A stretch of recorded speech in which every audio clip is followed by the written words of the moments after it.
Hi everyone, this is Sanjana from Mockat, and I'm continuing the series where we're bringing our students to you, those who have gotten to top these schools. So today we have Sharuq here, and Sharuq is probably not, the type of profile that everybody thinks will crack an MBA. So male engineer, less than 2 years of work, in fact less than 1 year of work experience also, which counts as zero in certain places. Was working and prepping. In fact, he was doing so many things while he was prepping, and I think he's gotten yelled at from me because of that as well. But on the other side, he also has a great profile, which sort of lends itself to being a manager because he's had his own company, he's worked in multiple internships. There's been a lot that he's done, right? So I'm sort of almost answering the "tell me about yourself" question for you, Sharuq. So welcome, and why don't you do that? I mean, it's the typical MBA question, but I think you should take more than the 1.5 minutes that everybody gets because there's so much that you've done. So yeah, why don't you just start off? Yeah, so thank you for having me, ma'am. It has been my honor studying here, and I've learned a lot of things. And so coming to me, so I am currently working in a renewable energy company called as iims, and I'm a software engineer over there. And I did my bachelor's of technology in computer science and engineering from IIITDM Kanchipuram. Mm-hmm. And there I had the opportunity to work with the moon man of India, Dr. Mileswamy Annadurai, and I was able to share a patent with him. And in college, I've done a lot of internships. I worked in another renewable energy company, Sun Edison. It was one of the oldest companies in the world, and that is how I got my current job. And I worked in another leading travel company, Trilopedia, and I've taught in a couple of companies and so on. And I've also had my startup, which is called as Chef at Home Food Tech LLP. Mm-hmm. So that was a really good experience for me, and that got me into thinking, why I need an MBA and all those. Mm-hmm. That helped me a lot. So tell us a little bit more about that. Like, how do you think you want to do an MBA? Because obviously, you were doing well at work. Yeah. So doing an MBA was always there. I wanted to pursue an entrepreneur route. That has always been there, and that's why I went ahead and started my company as well. Mm-hmm. And although we had some traction, we had some investors, it didn't work out the way I wanted. So Mm-hmm. of course I dropped it. Mm-hmm. I went and worked in a job, and then with the market with not that great, I decided, okay, why not spend this time in a B school and make myself more productive, create more impact to people. So yeah, that is why. Yeah, I think that's a good decision given the market. Probably rather than waiting one more year and getting that perfect like 2 years of work experience is a good time, and I think a lot of people agree with you because last year, of course, the number of CAT takers went from some 2.4, 2.5 lakhs all the way to 3.3 lakhs. But then the flip side, of course, of you working and doing so many things was that even though you had joined us sometime around March, April, you were really able to start your prep with just a few months to go, right? And that also was along with work, but somewhere things worked out, and today you've got through FMS and IIM Mumbai, and of course you're joining FMS.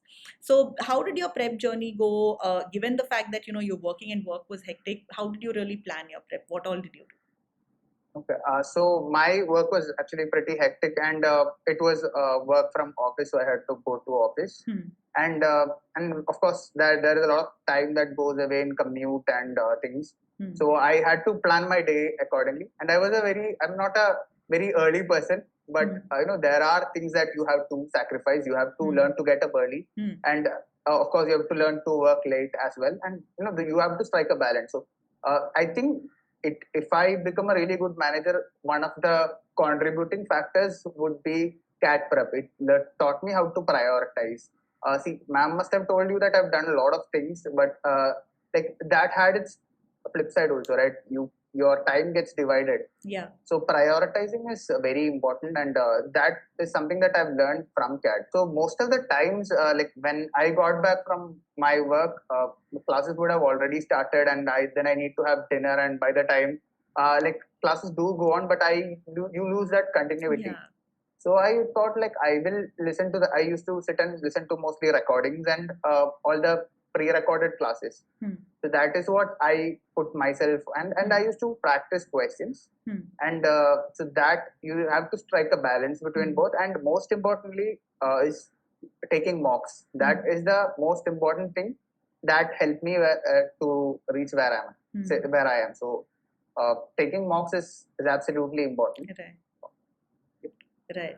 No, I think good point, and I think that is also one thing that I've seen in some of our other students who like you have a lot of work where the lesson videos that you were speaking about, because it's split into modules, right?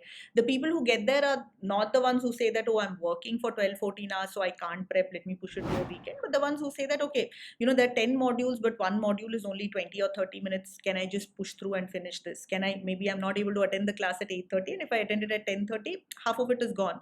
But can I start now and just watch the entire recording or just take up some questions? So that's, I think, hopefully inspires a lot of people, because majority of CAT takers will be balancing either work or at least college. So that's definitely something which is there. Now you spoke about mocks. So I remember, I mean, we of course had a conversation that time, but the first one or two mocks that you had taken hadn't gone well on the verbal as well as the quant front. So let's talk about the verbal part. So then just explain what you did and how do you sort of from there end up getting a good score. So when I started, I remember I gave my first mock very early sometime, and then I had got a pathetic score, and I still ashamed to But the thing is, it is not about like this is something Vignesh sir says all the time. It's not about how you are hit that matters. It's about how you bounce back. So I went to ma'am. I told like the scores are very less. Is there something that I can do? And ma'am told me to listen to these topics, and Vignesh sir also told me to listen to a set of topics and start prepping. So and like how we binge watch all these Netflix series and the Prime videos and all right now. I sat and I remember weekends I used to sit and binge watch all these videos.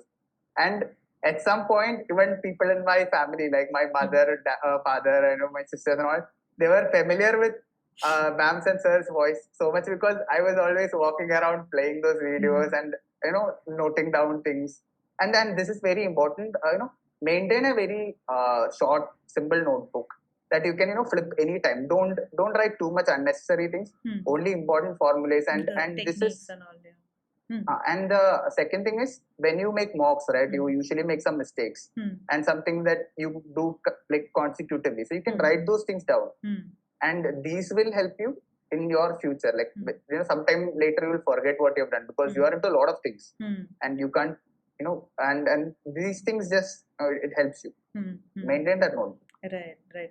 So yeah, in fact, I don't know if you've seen the Sharuq. So then the mock tracking Excel, there's actually a list of errors. Verbal, of course, is the longest because I feel there's so many. It can be because of vocabulary or silly mistake or extrapolation or extreme options. There's so many which are there, right? So how did you other than the lesson? So how did you go about consistently improving your scores? Because I mean we have 25 mocks, 45 sections, and you've pretty much taken if not all of them, most of them, right? So how did you steadily increase? And similarly, what did you do on the quant front? I mean, it's something as an engineer, it's almost expected of us that quant is something which will be easy. But the CAT exam is, of course, very different from either our, board exams or the entrance exams that we've had from an engineering perspective, where we're trying to pretty much, rush through the entire paper and solve everything. Here, it's like you end up getting maybe 3 questions. You have cleared the 3 to 5 questions and you've cleared the sectional percentiles as a general candidate. And if you're getting half of the, maybe 10 to 12 questions, you're probably at 95 to 99 percentile. So how did you do those? So again,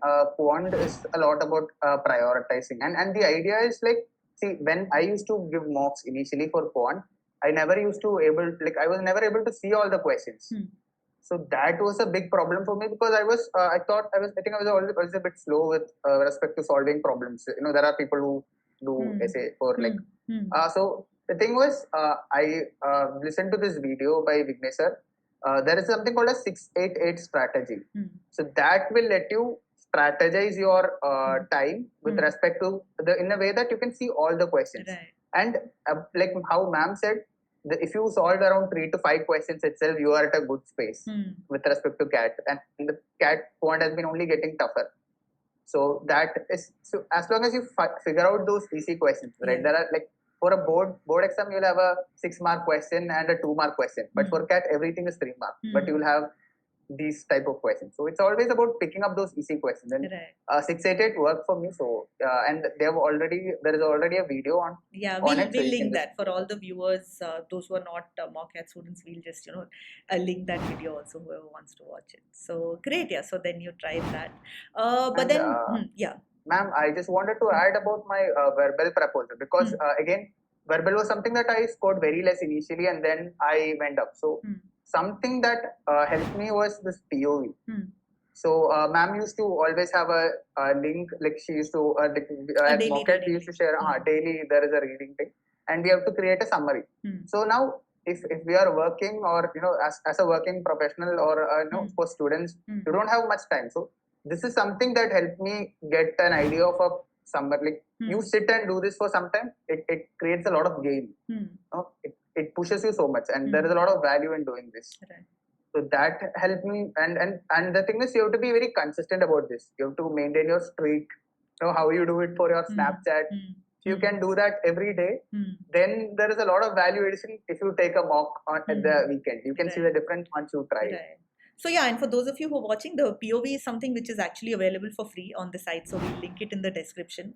There are also a few videos where you'll understand what this POV is, the author's point of view, which I feel is really important because, the questions that come up in CAT RCs are very different from, what has again come up in school RCs and all of that. And I personally feel that, the reason I got 15 out of 16 questions right, or even like, the previous year getting 14 out of 16 questions right, has been because this is something that I've been working on. Now, of course, I have to work on it the entire year. But then generally, if your English is good, I feel like 4 to 6 weeks of consistent practice, like you said, is something which helps. And I mean, there are like gamification stuff, badges, and all of that on the site, which hopefully help you to maintain your streak. So that's one. And another good thing which you mentioned is, at work or during a commute, or even if you are at work, right, in the office, you might not be able to pull out pen and paper and practice questions, or you might not be able to watch a quant video. Like a lot of people would not have shared that they are prepping for CAT, but you can always just read an article. So that's something which, whenever you have a break, if you've decided that, yes, I am going to prep for CAT and you have work or college and you have to balance both. So yeah, take that time out whenever you can, maybe listen to a lesson during the commute or read an article. That's again something which is definitely doable. So a couple of great points. So we've spoken about verbal and quant. Just coming to the exam, I mean, while you've taken a lot of mocks and a lot of your mock scores have been really good and 100 plus and all also, but then somewhere I think the CAT exam didn't go as well as we expected. It was of course still a very good score and you got a lot of IM calls, FMS of course and all, but then yeah, somewhere ABC and all didn't come through. So that was there. But so just explain what happened in the CAT day, and let's focus on DILR as well, because I think that is something which again was a different experience as compared to what's been happening in mock, what had been happening in mocks. Yeah, so DLR, the thing is, I was, as a computer engineer, I've been always good at algorithm development, and see, DLR is a very make or break section of CAT. If you make DLR, your CAT is somewhat sorted. And if you break it, it can ruin your entire CAT. You might not even clear the sectional percentile. Yeah.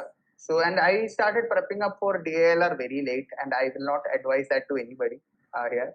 So that is one of the mistakes I did. But I was able to, like, during mocks, I was getting a really good score at DLR, and I've almost done all the previous year questions. So again, there is nothing here. If you don't prep, you are not going to clear. I have done the prep.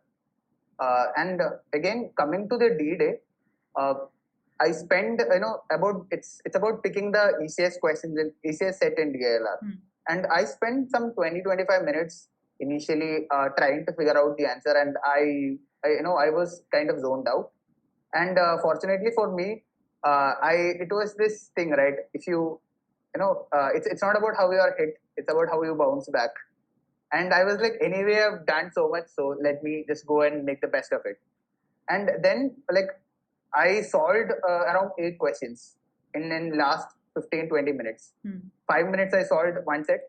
I played around with everything, and I just had like 15 minutes to solve the last set. And fortunately for me, everything turned out right, and I got that full marks for DLR, and that boosted my CAT score. So we talk about things that we could have done better in CAT, right? Every person, if we had done this, we would have been one more step ahead, or we would have been the 99.9th guy, or that is there. But sometimes I think we have to appreciate things that happened for the best. Something that you pulled out during the exam that never happened during mocks. Okay. Because for me in my mocks during DLR, I used to always time it properly, and I've never had this time crunch thing. So yeah, that was something that was very different, and you have to be ready for this spontaneity, even in future as well as in CAT.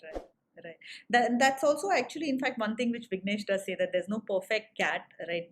This exam is not designed that way. You just need to go there. Nobody, even the 100 percentiler, will say exactly this. Oh, I could have got like a couple more questions. So that's it. But I think practicing a lot. I mean, we have 25 marks, 45 sections, as I was saying, and I think you've done most of it, past your questions, practice, and all. So I think somewhere doing that also helps you to be confident, right? Because you know that in mocks you've been solving 2 or 3 cases. So even with 25 minutes gone, okay, let me quickly finish off this case, and I have only 15 minutes, but I'll one, finding the easier or the faster to solve case, and second, having that confidence that yes, there's 15 minutes, but I can do it. So let me make the most of it. Even if it's not 2 cases, which is 10 questions, 8 questions is a very, very good score. So that's definitely there. For those of you who've not maybe taken CAT or not looked at a past paper, typically one case will be in the 80 to 85 percentile range, sometimes even more, if the exam is on the tougher side. And 2 cases, of course, are going to take us to a typically a 95, but now it's like 99, 99 plus, which is there. And that's how difficult the exam has become. But again, all that means is if you're finding those 1 or 2 easy or doable cases, then you're through. So great, yeah. But yeah, I mean, the score was not as good as we had hoped, but it was still good enough, Sharuq, and you had a lot of calls. So one thing, of course, which helped you in the interviews was that your profile is really good, in the sense that there's so much that you've done, right? Your own company, patent, working, internships, competitions, all of that. But again, we were juggling with the fact that we had to find time along with work to prepare. So I think weekends were pretty much the prep that we did. So how did the interview prep go for you? And then how was the interview experience? I think we can touch upon a couple of institutions, IIM Mumbai and FMS, because both were different. But maybe let's start with the interview prep itself, because I know you put in a fair amount of effort over there. Yeah, so initially, after CAT, I was a bit lazy. I mean, that happens to people. You think, you start slacking off because the One exam big is thing is done done, yeah. now, and then, you have time for interviews, you have to wait for the calls, and, you get into start slacking. And that happened with me, and I will not recommend that. So, it is okay, go for a couple of parties, but again, don't get into that fun zone where it is, you think you've done it, you've got a good personality, you're going to convert something. You have to convert the call also, of course. Yeah, so it is not done until it is done. So that is very important. And once I realized this, I started putting a lot of time. I started, current affairs is very important. And second thing I've realized about CAT interviews is that it is more about knowing yourself.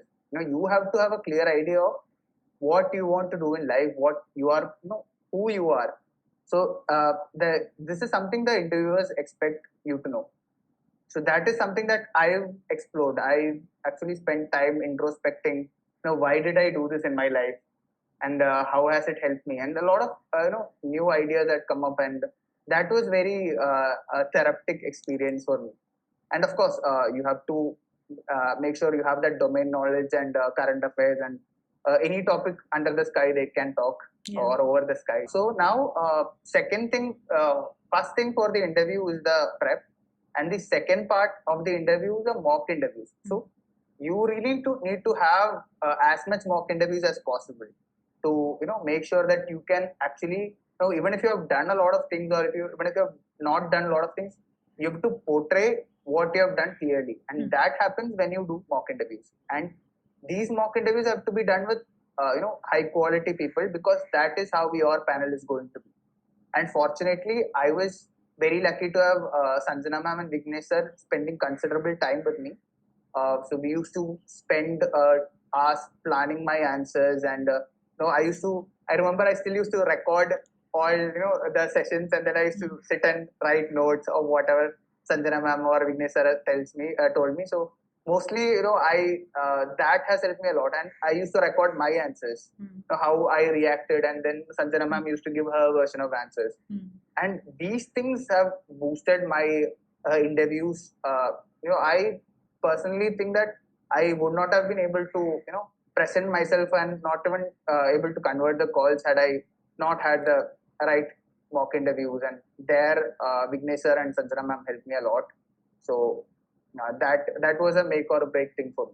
Yeah, that's a very good point. Right? I actually recommend this to everybody that, record what you are saying. It helps in a lot of things, right? Even basic things like, keeping to that minute and a half, eliminating fillers and all. But you also see how you're sounding, voice modulation, confidence. Are you bringing in the right points? Because for a lot of us, right, a lot of times we feel that, okay, there's not so much which I've done, or what do I do? But all of us will have some good points, will have some experiences. So you've done that also, the exercise that we insist on in the beginning, where we say that, have your those 8-10 experiences that you're going to talk about, those stories, because that's what the panel is going to remember. And rather than just saying, hey, yeah, I'm like, I'm driven and I'm hardworking, when you talk about this, that I've done this, that's of course so much better. So yeah, just recording and hearing it out is something which definitely helps a lot.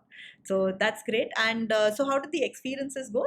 Like I was saying, so let's take up IIM Mumbai and FMS, because I think both were pretty different, and these are the two colleges where, I mean, these are your number one, number two targets.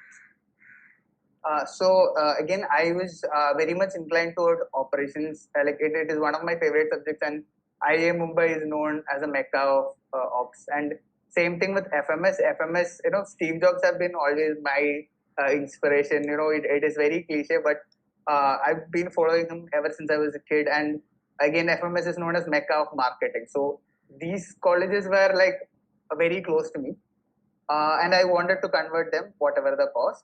So with respect to FMS, they have a very short interview. They barely 5 minutes, 10 minutes, and there is a lot of extempore, and there is a lot of weightage that is assigned to specific parts. Extempore, SOP, all of that. Yeah. And with IIM Mumbai, it is a very different experience. For me, it was a very conversational interview, and there is no specific weightage for certain parts, and they spend around 30-35 minutes talking to you, trying to understand the nitty-gritties of what you have done. It's very specific, and they can ask you like very specific questions that like they could ask you if you took a day off from work, or and it can be just very to get you more comfortable. They are like, really trying to get you more comfortable, and then so that then you are telling them everything that you've done, and that's how they assess you. So both these interviews are like poles apart, and fortunately I was able to convert them both. And yeah, so more or less, if I start with IIM Mumbai, they asked me like I had a 2-member panel, and IIM Mumbai, one faculty, and I think another was an expert on renewable energy. So since I had that background, I think I got allocated to that panel. So the faculty was asking me about my college, my patent, and all those aspect of a person, all the things that I did in my college, and all those kind of things. And the other expert, he was more in like focused on my renewable energy, and they were looking more to what I want in future. So they wanted to know, they wanted me to talk about the future of AI, and even the future of mankind after a point. So we discussed at length on several topics, but FMS was very intimidating. You cannot lie to the panel members. There are 5 people who sits almost in a circle around you, so you will have to turn to face each of them. And the interview is very short, and it was a very different experience, very intimidating experience, but the panel was very kind and very friendly, and they made me very comfortable. Although I've heard that FMS interviews are there to make you uncomfortable, I was very comfortable there. So that is why I think I was able to convert the call. Okay, that's great to hear. And for everybody who's curious, Sharuq is going to be joining FMS. I don't know if I've mentioned this before, because I think a little bit more the focus for you is towards marketing and probably ultimately having your own company. So now we come to the fun part, right? We've been speaking about how you've been working hard, listening to so many of the classes, taking so many mocks and stuff like that. So now we have a fun rapid fire of sorts, right? So the rule is you don't think before answering. Yes. Okay. So which is your favorite section of the 3 sections in CAT? LRDI. Okay. Who have you interacted with more, Vignesh or Sanjana? For the prep, Vignesh sir, and for the interview, Sanjana. Okay. And what was more stressful, the CAT exam or the interview experience? CAT exams. Yeah, CAT exams. Okay. What's more important in CAT, speed or accuracy?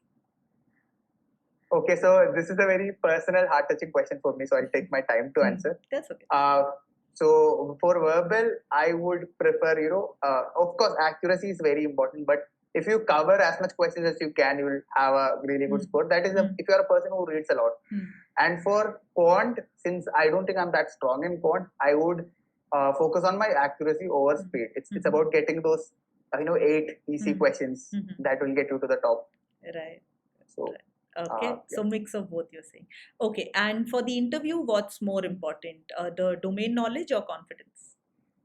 I would say confidence, because even if you have a lot of domain knowledge, and if you are just looking down and saying things, or if you are mumbling answers, and if your voice is not clear, and if you are not smiling, the smile is more very important. If you're not smiling at the people, nobody wants to work with a grouch. So I think confidence is very important. Of course, domain knowledge is something that you are expected to have. The panel will expect you to have. But confidence is always something that stands out and will take you to the top. Okay. And so you've obviously done online prep with us. So how has that experience been? Would you choose online over offline? I would prefer online every day, any day, because I'm not that person who wants to go out into the classroom and sit down every day, and that takes a lot of time. See, commute takes a lot of time, so that, and it makes me tired as well. But online, I can listen whenever I'm free, and if you are somebody who's into a lot of things, you have very less time with you. So again, that is why I would choose online, but it can change. Okay. And what is the feature or aspect of Mockat that you've made the most use of? Okay, so for me, it was the pre-recorded videos. That was my go-to thing. Yeah, I've watched almost all the pre-recorded videos. I've done almost all the mocks, sectionals, and mock tests. No, you have to choose one. Okay. I would go with pre-recorded videos, but mocks are a close second. Okay, so the concept videos, the lesson videos, and then yes. The mocks. Okay. One quality that you feel every MBA aspirant should have. Okay. So again, MBA is a very mixed bag of things. They are trying to increase the diversity of a batch. So maybe like confidence is very important, and leadership. Okay, leadership ability, that's a good one too. And what is one piece of advice that you would give to an MBA aspirant, someone that's taking CAT 2024? For the interview, it would be this thing: know thyself, know yourself. That is very important, because they will ask any random thing about you, and you should be in the position to answer that. And for the prep, make sure you're consistent. Every day you are a step ahead of who you were than yesterday. It's not about beating the next person or coming on top of the leaderboard. See, it's not about that. Life has two concepts. Like, there are people who focus on rat race, and there are people who focus on their dreams. So, see, it's about the journey. It's not about the destination at the end. So if you enjoy your journey, it will be really more enriching to your life. Right. So now you had your own company, and I mean, we've spoken about some of the regrets about the people who worked for you and all. So if you had your own company now, right, during or after MBA, what is one thing that you would change? I would choose wisely. The people who stay with you and the people who work with you, right? So that you have to be. See, once you make a commitment, that person is on your team. So choose your leadership wisely, and of course, don't try to create a solution for your problem. Don't try to create a problem for your solution. Do the opposite. Find your problem. Don't fall in love with your solution. Okay, that's great. Yeah, and thanks a lot, Sharuq, for doing this. And I'm sure, I mean, whether it is in a job or in your own company after MBA, you're going to end up doing well. And I'd look forward to seeing what is it that you are going to start and where you're going to land up. So yeah, thank you so much. All the best for CAT 2024. All the best for CAT 2024.